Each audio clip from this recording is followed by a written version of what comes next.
राष्ट्रवादी काँग्रेस पक्ष विशेषतः तिकडच्या सगळ्या नेत्यांनी, सगळ्या मंत्र्यांनी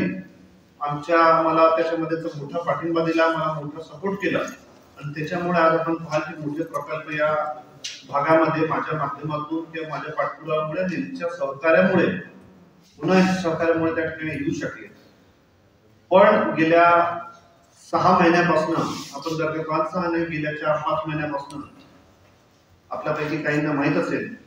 थोडी माझी प्रकृती अस्वस्थ असल्यामुळे,